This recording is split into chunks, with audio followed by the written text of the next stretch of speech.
I thought Russell played one of the best games I've ever seen him play. I just have never seen him have so much, speaking of magic, in him. All of the plays, all of the plays that he came up with his legs, running for one, but also not just to get out of trouble, but to find the receivers and make the throws, just one after another, after another, after another. The extraordinary play to lock. And honestly, I still haven't seen it. I didn't get a chance to see it yet. Everybody's just raving like it's one of the best catches they've ever seen. But it also is one of the best throws that's ever been made, if that's the case, because there was just like, there was no room for error. You know, we have a lot of confidence in Greg. It's one kick. He's made a lot of big kicks for us. He'll continue to make a lot of big kicks for us. And there was a lot of plays in this game. You know, one play will never really determine the outcome. I know that was the final one, but I thought there was a lot of really good things on both sides of the ball. Special teams did some good stuff. I thought it was a high-caliber football game. Credit Coach Carroll and the Seahawks. They did enough to get the win tonight. You know, we'll take a couple days. We'll get ourselves healthy. We'll look in the mirror, figure out what we can do better, and we'll respond. Time for a thing or two about TNF presented by Farmers Insurance. I think it's fair to say that we have more than a thing or two to discuss with regards to this game. Let's start with the winners. Russell Wilson, a 151.8 passer rating. He was nearly perfect on the night. Have we underrated these Seahawks? I think so. I mean, I don't know that people that watch the game, when they watch Russell Wilson play, he's one of the most dynamic players in the league. Yeah. One of the top quarterbacks in the league consistently. He creates his own offense. They got Sean McVay on the other side creating offense with formations. Russ just does it by himself. If he doesn't have time in the pocket, he bounces around, finds time, and makes huge throws down the field like we saw all night. I mean, this throw is incredible. Earmuffs, JJ. Fantastic throw. I mean, you just give your guy a chance, but great job keeping your feet in. But, I mean, this is consistent for him. If they aren't open on the field, but when they are, he takes advantage. Safety out of position. Marcus Peters, not your fault, buddy. But guys get out of position. Russell finds them consistently, buys time, makes throws to guys that don't even run 5 flat 40. I mean, he makes guys around him just good football players.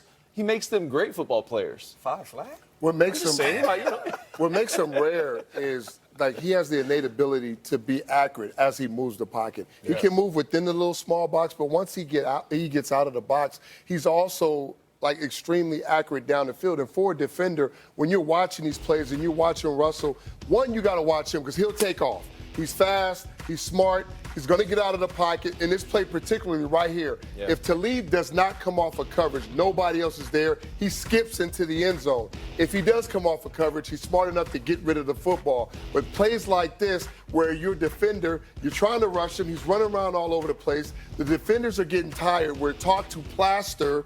The receivers know when he starts to get on the move, there's a route within the route because they try to uncover to get open, and then he's so accurate. Most quarterbacks aren't that accurate when they're on the move throwing the ball. Yeah. He's extremely accurate. That's what makes him one of the best quarterbacks in the league. Stop talking about underrated. Start putting him in the conversation as one of the best when you mention his name. How about the combination of him and Chris Carson, though? Because it feels like Chris Carson having success opens things up for Russell Wilson. We were talking just a couple of weeks back, or there were people talking about the possibility of them benching Chris Carson because he kept putting the ball on the floor. They did not do that, and that paid off tonight. If I'm a wide receiver, I want to play with Dangerous, and I want to play with Chris Carson. I am getting 8 in the box every down, which means as a wide receiver, I'm one-on-one all game. Tight ends, I'm one-on-one all game. Listen, if you got to account for Chris Carson and you got to account for Russell's legs, you're going to get one-on-one on the outside.